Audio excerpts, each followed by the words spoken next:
The Nintendo Switch OLED, or OLED, might not be the big Switch upgrade we'd all been hoping it would be, but there's still plenty of improvements that Nintendo is making to the Switch hardware with it. No, it's not the 4K ready DLSS-feature Switch Pro leaks claimed it was going to be, and that's surely disappointing, but get past that disappointment, and there's a fair bit in the device that looks cool. With the Switch OLED launching in just a few months, here we're going to talk about the biggest ways it differs from the base Switch model. Before we begin, please consider subscribing and enabling all the notifications by clicking that bell icon. With that out of the way, let's get started. OLED. The biggest improvement in the new Switch model is, of course, its new screen. I mean, it's called the Switch OLED model, so it's pretty clear what the flagship feature of the system is.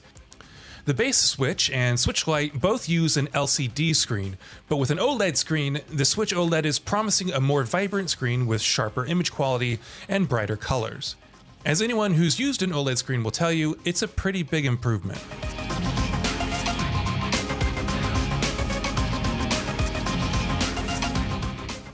Screen size. The screen being OLED instead of LED isn't the only way it's improving with the Switch OLED. Another big change is its size, which is one thing the leaks did get right about the system. The Switch OLED size is the same as the base Switch, but its screen is bigger with the bezels being removed. As a result, the Switch OLED screen is 7 inches as opposed to the 6.2-inch screen of the base Switch and the 5.5 inches of the Switch Lite. In terms of resolution, however, the Switch OLED still caps out at 720p, same as the Switch and the Switch Lite, though honestly, 720p is more than enough for a 7-inch screen.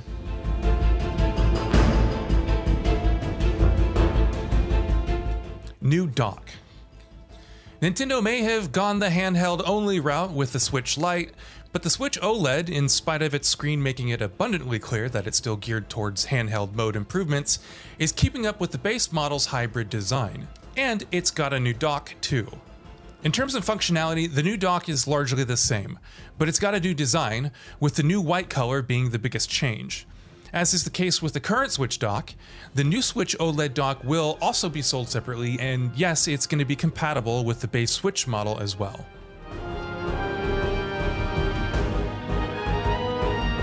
Ethernet port.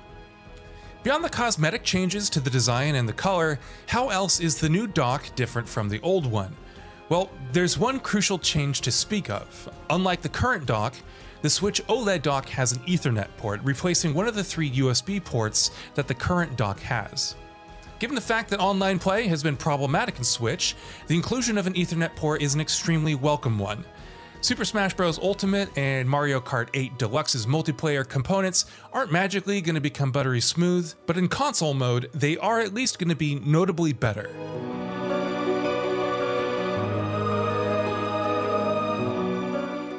Design. It's not just the dock that has a new look. The Switch OLED itself also has a new design. It's not a major reinvention by any means and largely serves as a minor alteration of the current Switch model, but the changes are definitely noticeable. The prevalent white color theme seen on the dock extends to the tablet itself as well, more specifically the Joy-Cons, which sadly are the exact same Joy-Cons as the base Switch other than the new color scheme. Of course, for those who prefer the classic neon red and neon blue Joy-Cons that the Switch has become almost synonymous with, Nintendo is selling those with the Switch OLED as well. Stand. In terms of physical design, the Switch OLED has one more significant improvement that is geared specifically for tabletop mode. While the base Switch has a rather flimsy kickstand, the Switch OLED has replaced that with a much wider back flap. It's much more sturdy and allows for much greater flexibility in how you want to place the system. To anybody who's ever used a Microsoft Surface, this will be quite familiar. The base Switch's kickstand is perhaps one of its bigger weaknesses, to the extent that many prefer to not use the system's tabletop functionality at all because of it. So it's great to see the Switch OLED tackling that problem with what's clearly a big improvement.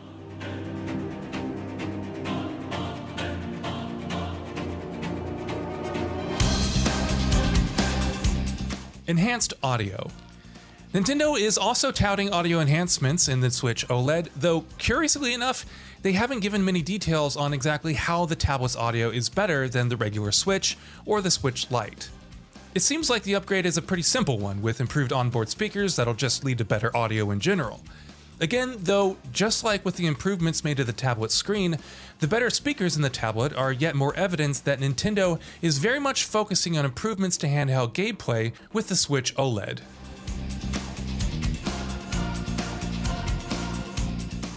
Storage.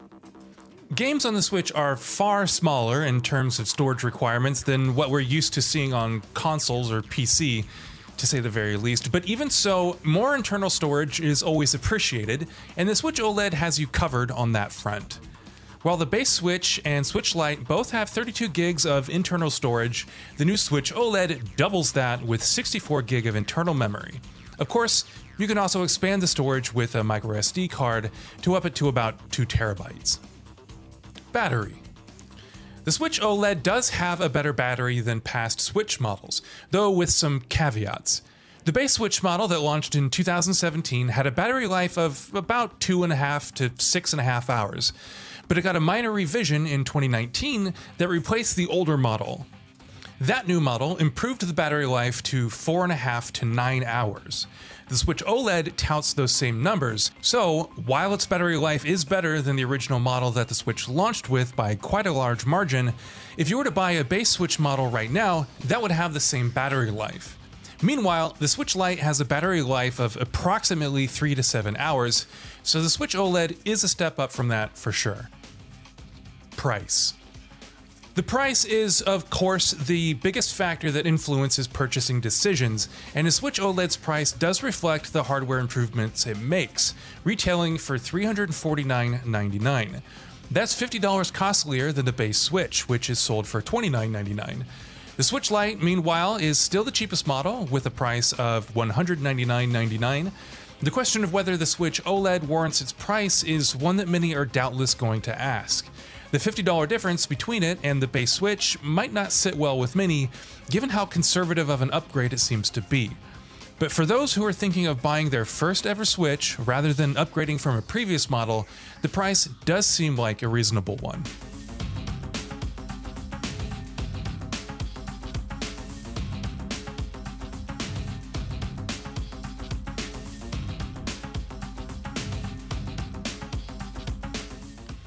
So what are your thoughts on this?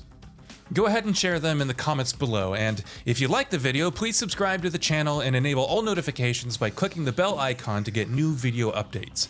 We upload every day and would really appreciate your support. Thanks for watching.